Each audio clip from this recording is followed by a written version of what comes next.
point and you've already opened to Genesis chapter 11 and verse 10, and you begin reading, you might think to yourself that maybe you've turned to the wrong place, or maybe that I've given you the wrong verse reference, because when you read words like, this is the genealogies of Shem, you don't normally think of that as something that's filled with a lot of suspense. And really, it's the opposite, right? This is something that we skim through really fast, because it's pretty boring. But I think what Moses is really doing is he's building sort of a sense of suspense in this genealogy that he gives us. He really does what any TV show does in like the first episode. You ever watch the pilot episode of a TV show?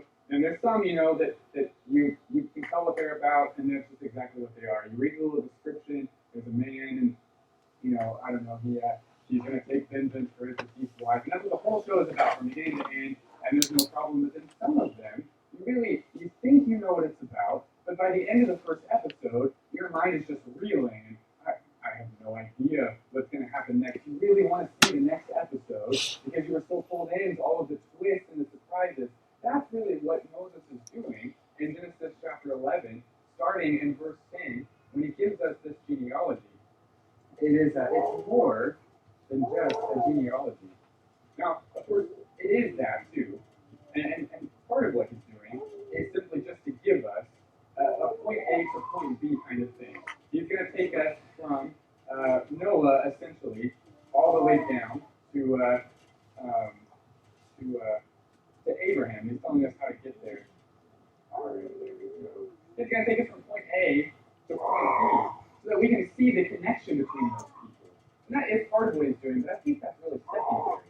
The main thing that Moses is doing is he's giving us what is essentially a kind of poem. And we looked at this in Genesis chapter 5, that was really a sort of poem that did bridge those things, but also told a story that connected those things for us. And it taught us something. It helped us to see where they came from and to learn something about it. And so he's doing the same thing here. He's giving them sort of a motivational message that I think they would have readily understood. They spoke the language. This was a common kind of poetry. We don't really have poetry like this today, so it seems very foreign to us. But when Moses read this to them, they would have readily understood what he was doing. And he was kind of building this message into this kind of chronological poem. And this is a poem that I think is primarily about suspense. It starts with a man named Shem. And if you remember, Shem is Noah's son, one of Noah's three sons. And this story follows the Tower of Babel. And they were going to build this tower into the skies. And we looked at that a few weeks ago. And you remember that the main reason why they wanted to do that from Genesis 11 and verse 4, the main reason why they wanted to do that in Genesis 11 and verse 4 was to make a name for themselves. They wanted to be famous. And so he tells this story about people who wanted to be famous, but their unity was based on something unrighteous.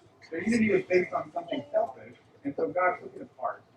And then he immediately transitions into a story, into a genealogy, about a man whose name is Shem. And Shem's name just simply means famous. Now, he's kind of switching the Tower of Babel. That was negative in the Tower of Babel, but it's good here because his name doesn't just mean famous, it means famous with a good reputation. He was known for being good. He was known for being faithful. He had a good name all around the world. Everybody knew who he was, and it was a good thing. Shem gets birth to a man named Arphaxad, and it's not a fax machine, it's a person, but his name is Arphaxad. And I don't know if I'm saying that right or not, so you can say it how you want to, and I'll say it how I want to, and we won't argue about it. But his name is Arphaxad, and the interesting thing about Arphaxad is, notice, he begets a child when he's 35 years old. Now, if you go back to Genesis 5, nobody was begetting children in that record that young. I'm not saying they didn't have children that young back then, but it's not recorded for us. The youngest person was Enoch, and he was 65 years old.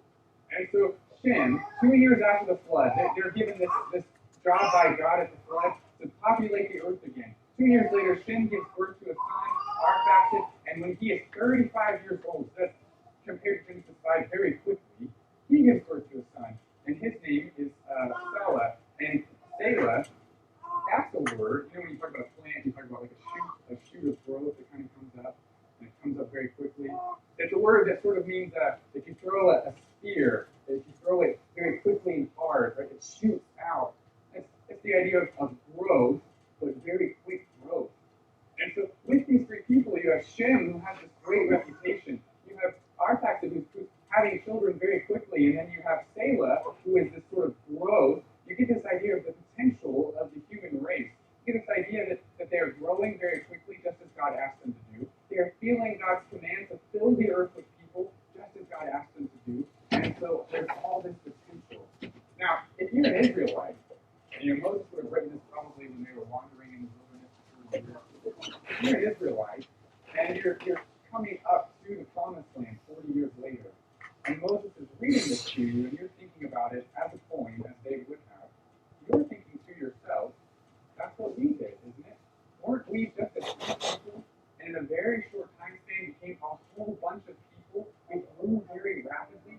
And so they're sort of seeing themselves in this picture. They're sort of recognizing themselves in this coin. And so their potential then points to the possibility of a very good future.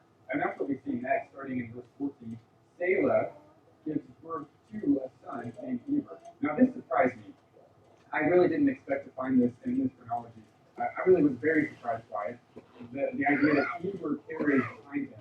And if you picture it, if you picture Moses, and you picture all the people of Moses, and they're all sitting, maybe in the case of Rhodes, just right on the edge of the Jordan River, where they were for quite some time before Moses died. They sat right there at the edge of the Jordan River, and they looked across to the promised land that they were going to go to. And Moses preached to them, and he encouraged them, and he tried to strengthen them. And he reads to them maybe this point, and they see themselves in the growth.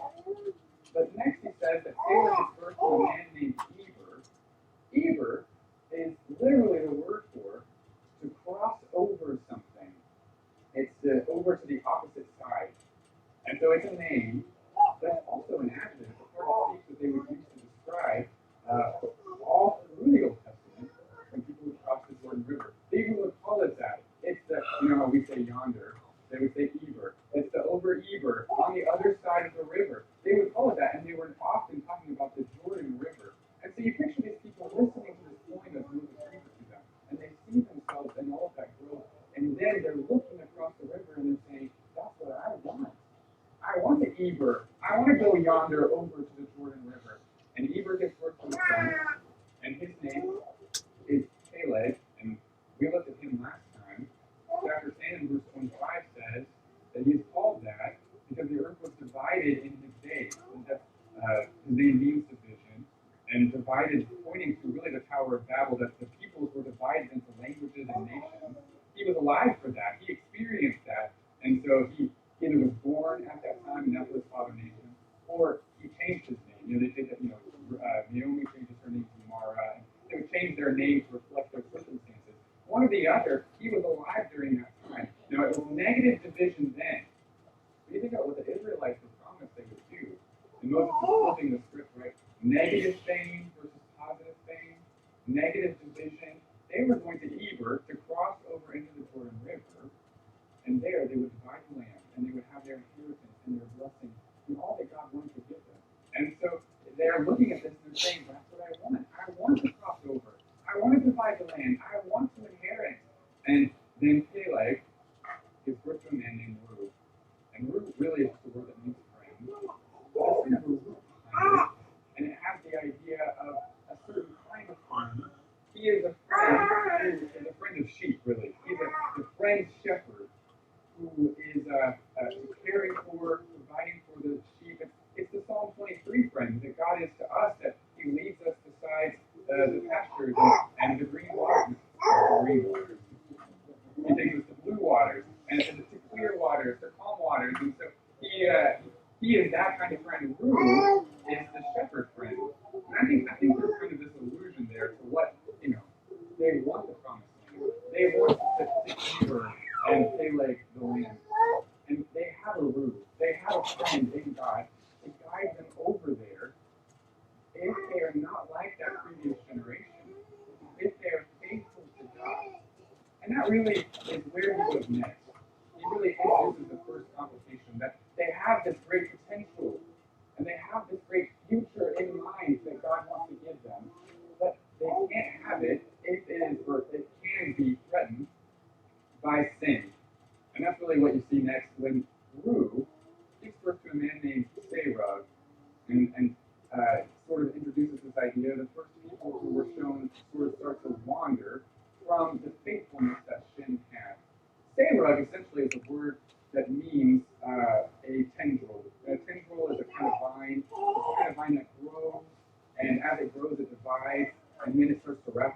yourself, and have you ever gotten caught in one of those minds that it just like wraps and sticks, and it doesn't matter what you do, it seems like you're never going to get out of it?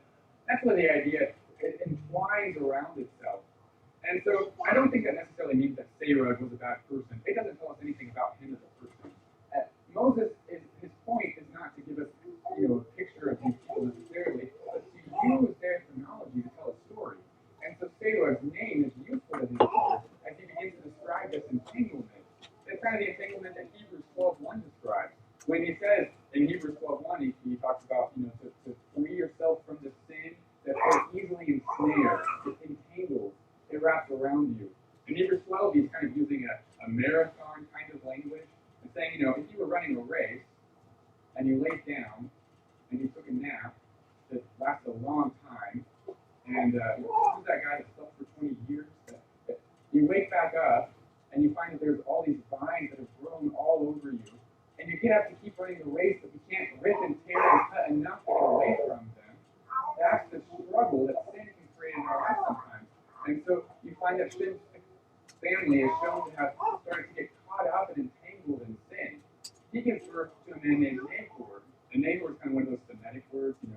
Nahor means to snort. Now, if you say it with a good Texas accent, it doesn't sound like snort or snore. It can mean snore. But they would have said it in the back of their throat, and it would have come through their nose. So that just that kind of like noise of snorting. And you kind of get a picture of someone who, when they're told, we really shouldn't do that. This is sinful. This is going to displease God. They're sort of snorting at that. And or snoring really carries the idea of what Paul would call spiritual sleep. That they've fallen into sort of spiritual sleep. They're entangled in sin, and they've fallen into this sort of spiritual sleep. And so he then from there gives birth to a son whose name is Sarah. And Sarah is very important. Sarah is Abram's father, and we know things about Sarah. We know that Sarah moved to a place called Haran. Now, Haran is his son's name. Haran is his son's name who died before Terah did. And so it is very likely that Terah moved to a place where he sort of built a city there and named it after his son who died. And he built in that place a temple to a moon goddess named Sin. Now, I think it's a coincidence that she's named Sin. It's kind of ironic, isn't it? But he's describing this sort of entanglement, this sort of spiritual sleepiness, and that's where Terah is. Terah is entangled in idolatry and is fallen asleep spiritually, and is content to worship this moon goddess Sin. And so they have all this potential. They have this bright future, but they're entangled and they're asleep, and it's in danger of all that God wants to give them. And that leads us then into Terah's descendants, which it says in verse 29, he begets Abram and Nahor and Haran. And the end of this poem, and it really is very clear. Abram, he exalted father, that's positive. Nahor, we already looked at, that's his grandfather's name, the same name. So he's sort of carrying the same sleepy spiritual state as his grandfather. He's carrying that legacy forward. Haran is what many mountains are called. They're literally named Haran in that area. So if your name is Haran, that is just sort of a mountain man. You're sort of a mountain dweller. But it's also a word that they would use to describe something that was looming in the distance. If you've ever been far from mountains, you can see them.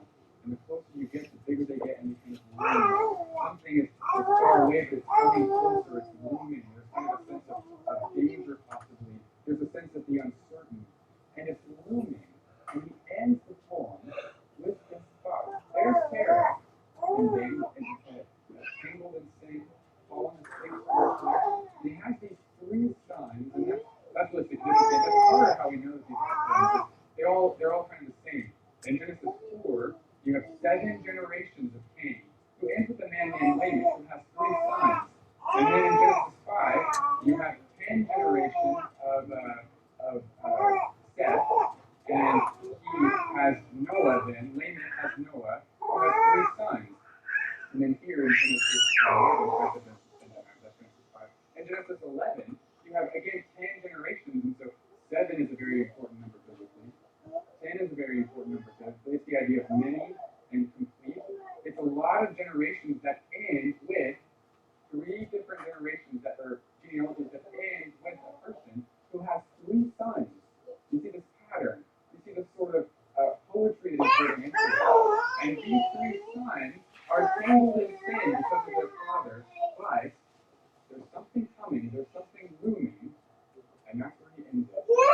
it continues then in verse 27, and he really starts kind of a new breakdown, and it has the same pattern. This is the genealogy of Sarah.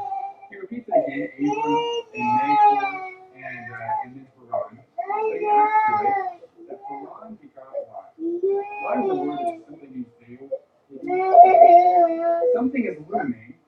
We don't know what it is. It's still veiled. It's still covered. And he really kind of builds this sense of tension as he goes on to describe his family. Haran dies. He's probably the oldest brother. He dies, but he has a son, Lot, so he has an heir. And then he continues and says that after that, Terah takes Abram, in verse 29 he says, Abram Nahor takes wives. Abram marries a woman named Sarah E. And I apologize for Sarah because that's easier, but Sarah E. And Sarah means princess. It carries the idea of someone who is domineering. And I promise I'm not talking about my own life here. Someone who is domineering, someone who has a very strong will, someone who and you kind of see that in Sarah's story some. I think people are a little critical of Abraham's wife and that you don't see her in the big picture sometimes. We focus in on small moments. But you do see the sense that she knew what she wanted and she wasn't afraid to say it. She had a very strong will. Abram's brother, Nahor, married a woman named Milcah. And Milcah just means queen. And so you kind of see where he's going. These wives are representative of family tensions. And so you have these two families, and they have very strong personalities. Well, isn't that the oldest story in the Bible almost? Isn't that what they've seen over and over again? Cain and Abel. There's tension between brothers that ends in death. And then right after that, you have Cain and Seth. This sort of tension between a family that's trying to be righteous and a family that's not, that ends in a flood that destroys the world. And Seth's descendants only survive it by a hair. And then after that, you have Noah's sons, Japheth and Shem, and they cover their father's nakedness, but Ham is happy to expose it. And so you have this division. The only time that they all come together is the Tower of Babel, and they come together for evil. They don't come together for good. And so he kind of sets up this story where you have again these two brothers. One of them has died, two brothers are left, and they through their wives are represented as two strong-willed families who will struggle. And the question is, are they going to be Cain and Abel, or one of them kill the other one? Are they going to unite, but it's going to be under the umbrella of sin? How is this family going to go? Why does it keep happening this way? What is going to go from here? And Moses builds all this kind of sense of suspense into it. And then and it's so interesting the way he says it in verse 20. Notice verse 29 when he's describing it. He says, Nahor married a woman. He had a wife named Milcah. And then notice how he describes her. It's so strange. He says, Milcah is the daughter of Haran. So that's Nahor's brother. He marries his niece, and that's very odd to us, but that was common back then. He marries his niece. She's the daughter of Haran. And then it tells us that Haran is the father of Milcah. And so you have Milcah, who is the daughter of Haran, who is the father of Milcah. And he kind of draws this circle for us. Why? It's because he wants to talk about Haran, and he wants to say one more thing about him. And so he says, he's the father of Milcah and the father of Iscah. And Iscah is my favorite part of the story, because she's really nobody. I mean, we don't know anything about her. And Moses clearly didn't know very much either. If they knew things about people, they would say, she's the one who gave birth to this nation, or she's the one who did this mighty deed. He doesn't say any of that. He clearly doesn't know very much about her beyond her name and her relatives, but he still includes her name because this is a poem, and her name means something. And so you have the princess, you have the queen, you have these families that are attention, and then he ends that thought with Iscah. Iscah means an observer, a watcher. We are at the same place that Genesis has taken to us over and over and over again with brothers. And he says, watch closely, observe what happens next. I think he's kind of implying it's going to be different. And so he picks up and he describes Abram. And how is it going to be different? Well, the picture he describes is actually very, very bleak, seemingly. He says that Sarah was barren and she had no child. And this is what reminds me of the TV show. Right?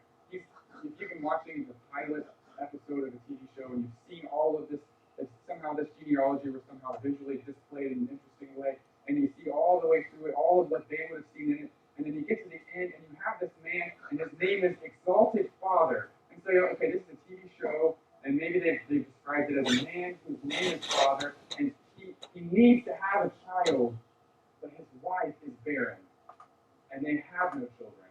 And there's kind of this, Moses has a sense of humor, I think. Abram's name is Father, and he has no children. And so he's in this sort of pickle. And beyond that, his wife can't have children.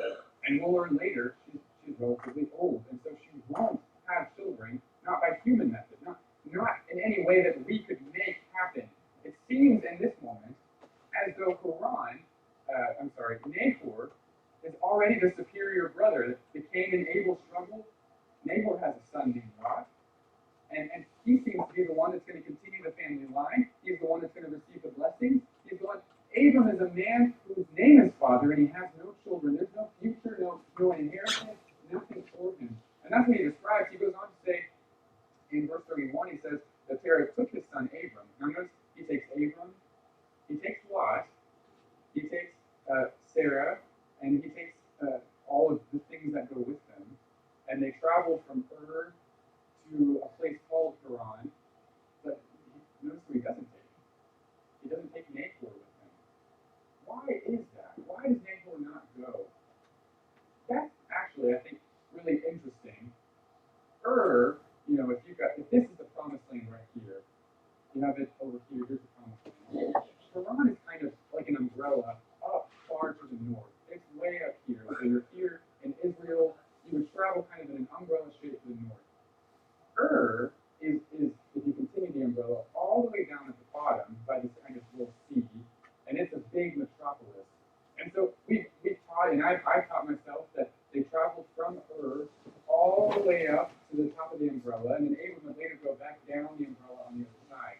But it's never quite made sense because he called it Ur of the Chaldees. And we've known for a long time that the Chaldees never lived way here at the bottom of the umbrella.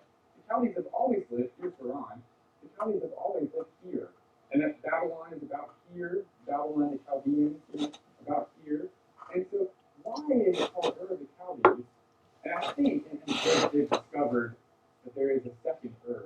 And it's kind of, sometimes I go with Jimmy on his route, and we've gone to Arkansas. I think, I don't know why he takes me to Arkansas, but he takes me to Arkansas. And anytime that we're there, somehow we always meet someone who talks about Nashville. And if being Texas, I think of Nashville, I think of Tennessee, and music, and guitars. But they always clarify, they're talking about Nashville, Arkansas. Right? Everyone thinks of Nashville, Tennessee. If you want to talk about Nashville, Arkansas, you have to clarify Nashville, Arkansas. That's what they did here. Everyone knows the metropolis of Ur.